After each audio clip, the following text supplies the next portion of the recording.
আয় বস এখানে, বস, চুপটি করে বস। আমি তোর জন্য দুধ গরম করে নিয়ে আসছি, কেমন? একদম চুপ করে বস। মা বিশালাক্ষীর যা ইচ্ছে তাই তো হবে। এ জগতে তার ইচ্ছে ছাড়া কিচ্ছু হয় না। তিনি যন্ত্রী, আমরা যন্ত্র, যেমন চালার তেমনি চলি।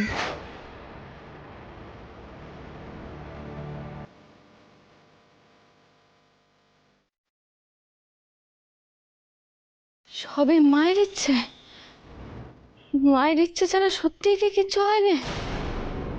কিন্তু মা কি চান? মা কি চান তা আমি জানি না, কিন্তু আমি কি চাই সেটা আমি জানি। অত অবাক হওয়ার কিছু হয়নি দিদি। আমি সময় মতো তোর ঘরের দোর খুলে দিয়েছিলাম বলেই তো তুই শুক্লাদিকে বাঁচাতে পারলি। মনে রাখিস, তুই যা করেছিস আমার জন্যই করেছিস। এবার তোকে আমায় দেওয়া কথা রাখতে হবে দিদি।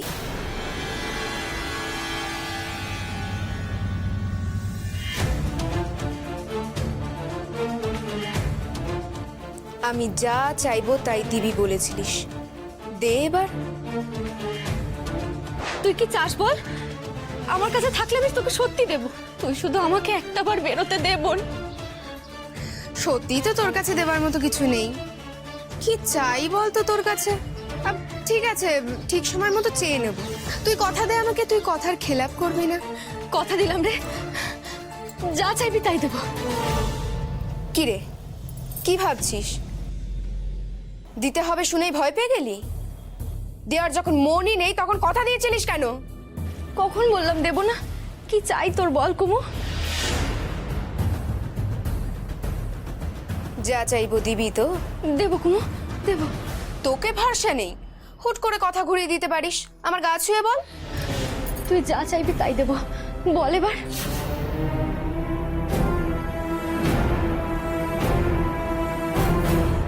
আমি চাই তুই আজ রাতের আধারেই বাড়ি ছেড়ে চলে যা।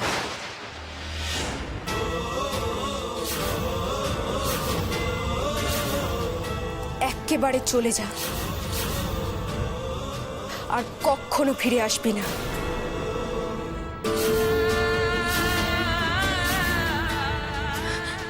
কুমু, কুমু তুই?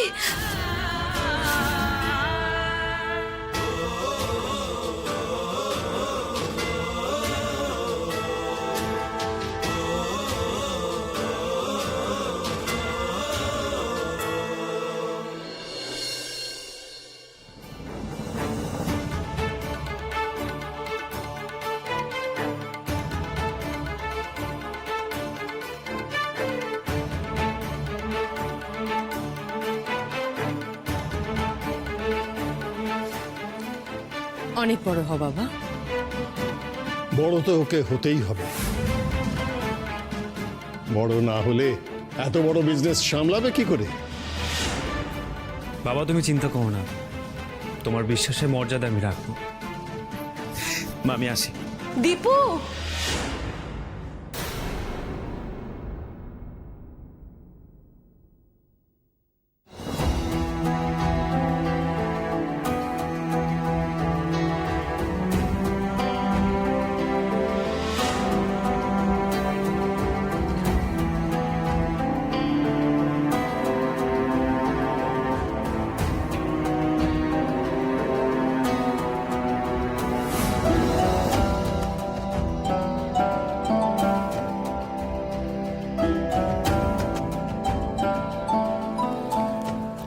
যাবার সময় পিছু ডাকলো। দাঁড়া বাবা।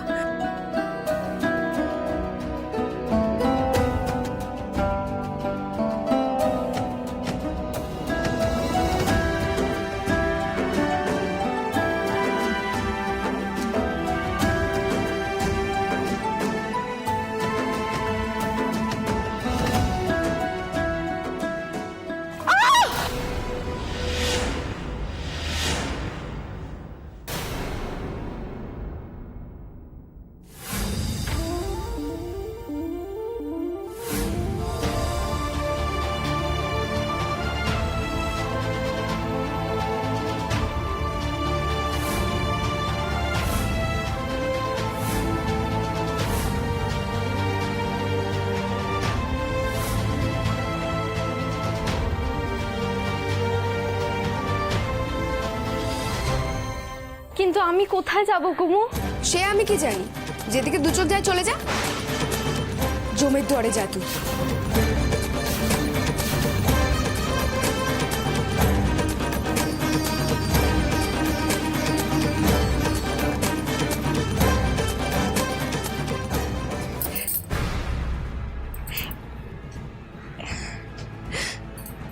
তুই আমাকে স্বার্থপর ভাবছিস তাই না দিদি? কিন্তু কতটা কষ্ট থেকে নিজের দিদিকে এই কথাটা বলছি তুই একবার ভাবতে পারছিস? দিদি রে, কি করছিস কুমু? কি করছিস? ওঠ ওঠ। কি করছিস? কি করছিস এসব? বিশ্বাস কর দিদি, তোকে এই কথাগুলো বলতে না আমার বুক ফেটে যাচ্ছে। কিন্তু কি করব বল, আমাদের মাথার ওপর থেকে ছাদ আর পায়ের তলার মাটি এভাবে কেড়ে নিস না রে দিদি।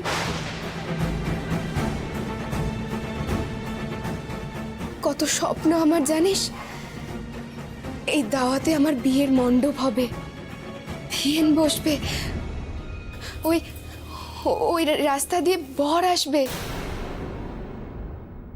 তুই তো আমাকে ভালোবাসিস রে দিদি, আমার স্বপ্নগুলোকে এভাবে মিথ্যে করে দিবি?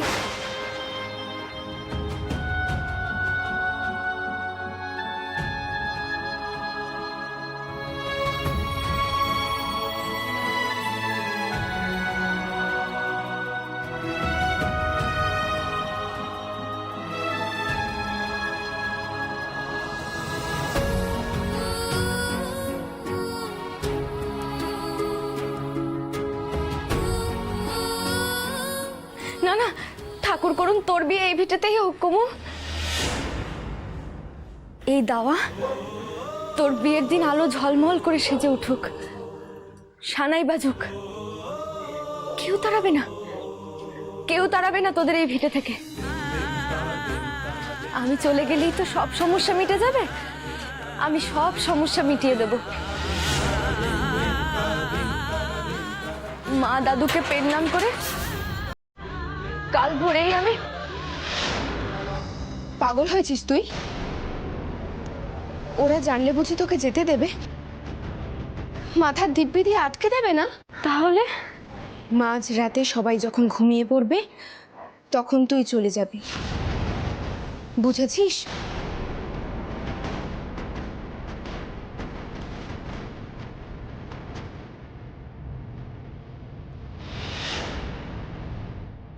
আমার মাথার দিব্যি রইল কিন্তু দিদি, আমি আর কিচ্ছু শুনতে চাই না।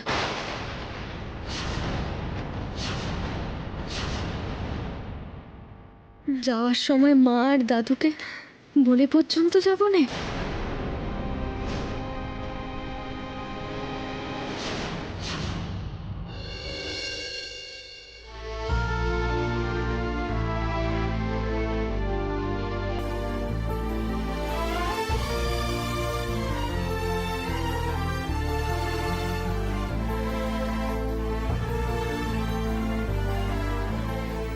ভাগ্যিস সেই প্রদীপটা তুই ধরে নিলি দীপু। বা কাকিমণি, তুমি ওর প্রদীপ ধরাটাই দেখলে, আর আমি যে তোমায় ধরে নিলাম তার বেলা, সে বেলা তো কিছু বললে না। এই প্রদীপটা দিদি ভাইয়ের ছবির সামনে জলের অঙ্গনা। এই শিখাতে দিদি ভাইয়ের আশীর্বাদ মিশে আছে। এটা নিভে গেলে যে বড় অমঙ্গল হতো রে। এই প্রদীপের তাপটাই তো ছোঁয়াতে এসেছিলাম দীপুর মাথায়।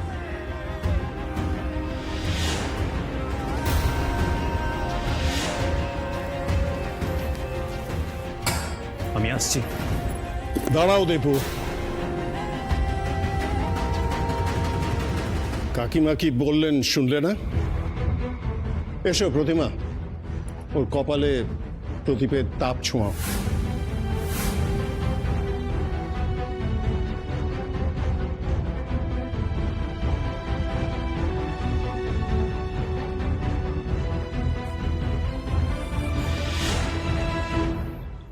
এসব কি হচ্ছে মা?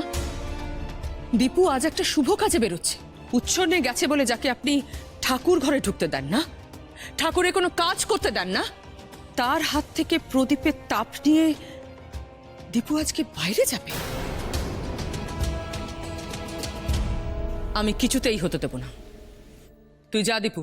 দাঁড়াও দীপু, দীপু যাবে না সংযুক্তা।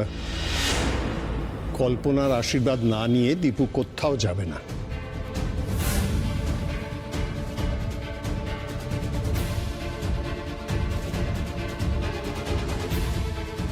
কি হলো দীপু? আমি তোমাকে যেতে বলছি, দেরি হয়ে যাচ্ছে না তোমার? যাও। তোর মা তোকে আশীর্বাদ করতে চাইছেন দীপু। অভিমান করে মুখ ফিরিয়ে থাকবি বাবা? আমি তো জানি ওপর ওপর অভিমান করলেও দিদিভাইকে তুই কতটা ভালোবাসিস।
ভালো করেছো প্রতিমা, খুব ভালো করেছো। আজকের দিনে দীপুর কল্পনা আশীর্বাদ খুব দরকার ছিল। মায়ের আশীর্বাদ থেকে ছেলেকে বঞ্চিত করা এত সহজ নয়।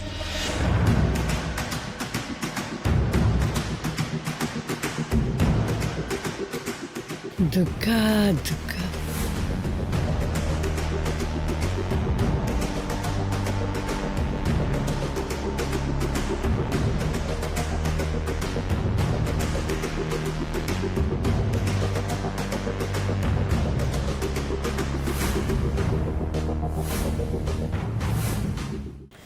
জীবনে প্রথমবার ঘর ছেড়ে চলে যাব, মায়ের আশীর্বাদ যে আমার বড় প্রয়োজন কুমু। তার মানে তুই যাচ্ছিস না, তাই তো? স্পষ্ট করে বলে দিতেই পারতিস। নাটক করছিলিস কেন এতক্ষণ?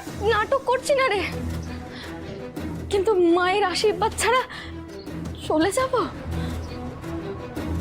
এই শোন, মায়ের আশীর্বাদ নিতে যাওয়া মানেই না যাওয়া। হ্যাঁ, মিথ্যেই আমি তোর কাছে কাঁদছিলাম। বুঝিনি তুই যে আমার কথা একটুও ভাবিস না, আমি সেটা বুঝতেই পারিনি। না কুমু না রে, ভাবি ভাবি, তোর কথা ভাবি, ভীষণ ভাবি। ছাড় তো, আমি বুঝে গেছি ও সব তোর শুধু মুখের কথা। না না না, তুই আমাকে ভুল ভাবছিস। ভয় পাস না, আমি সত্যিই চলে যাব। মায়ের আশীর্বাদের চেয়ে তোর সুখ আমার কাছে বেশি দামি কুমু, বেশি দামি।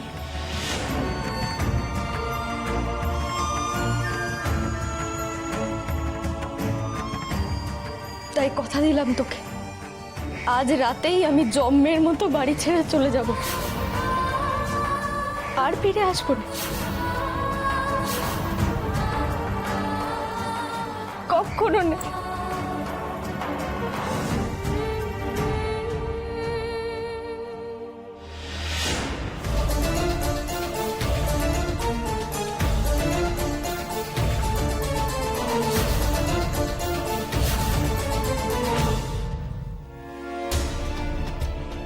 আজ সকাল সকাল মদের গ্লাস ছেড়ে হাতে প্রদীপ ধরেছ যে বড়?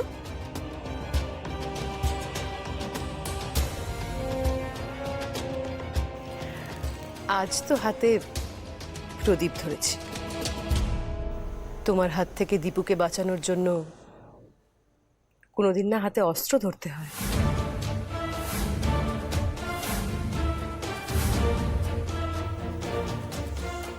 একদিন দীপুর কপালে প্রদীপের তাপ ছুঁয়েছে বলে কি ভাবছো? তোমার আর কল্পনার ওপর দীপুর মনে কোনো রাগ নেই? থাকবে না কেন? থাকতেই হবে। মানুষকে বিষ দেওয়ার সবচেয়ে ভালো জায়গা কি জানো?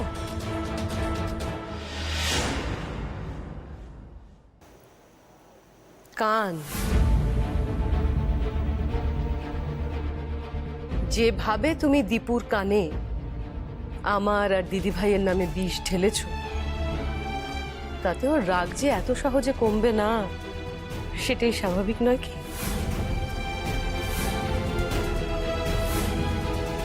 হোয়াট? কি বললে তুমি? আমি বিষ ঢেলেছি? এত বড় সাহস তোমার? সাহস? হ্যাঁ,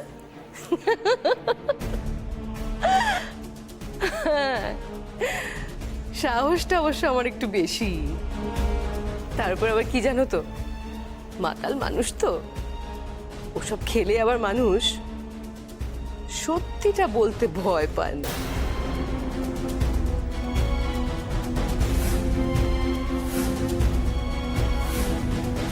তাই নাকি? বেশ, তাহলে দেখি তোমার সত্যি কথার জোর কতটা। ফিরুক দুপু অফিস থেকে, আমিও তোমায় দেখিয়ে দেব ও আমার কথাতেই ওঠে আর বসে।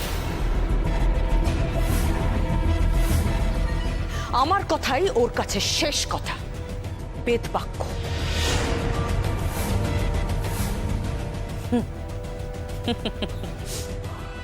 আমার জাল থেকে দীপুকে বার করবে এমন অস্ত্র 7 জন্ম তপস্যা করলেও তুমি খুঁজে পাবে না প্রতিমা। And that's a challenge.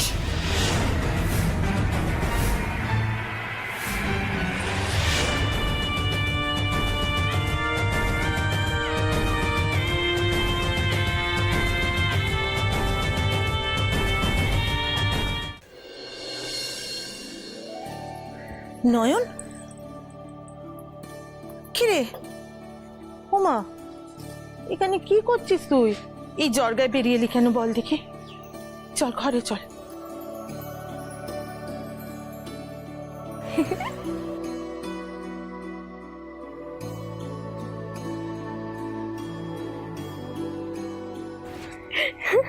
কি পাগলামি করছিস গাছটার সাথে মাগো?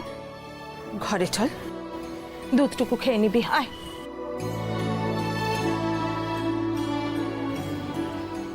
এই লজ্জাপতি লতাটা আমি পুঁতেছিলাম মা, মনে আছে? ছোটবেলায় যেই ছুটে ছুটে এসে ওকে ছুতাম, ও নুয়ে যেত। আমি ভাবতাম ও বুঝি আমার সাথে খেলছে। আসলে কেউ তো তখন আমার সাথে খেলতো না মা। তখন থেকেই তো আমি সবার কাছে বিষমুখী, সর্বনাশী।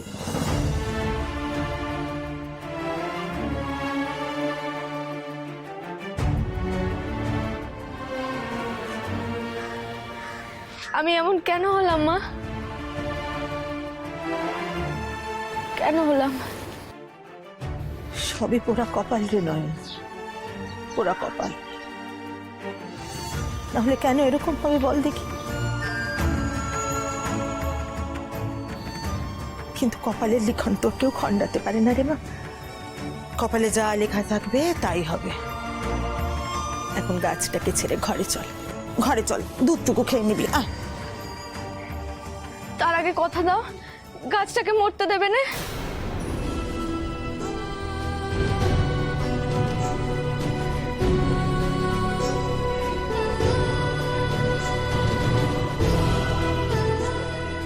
হঠাৎ গাছ মরে যাওয়ার কথা কেন বলছিস নয়ন?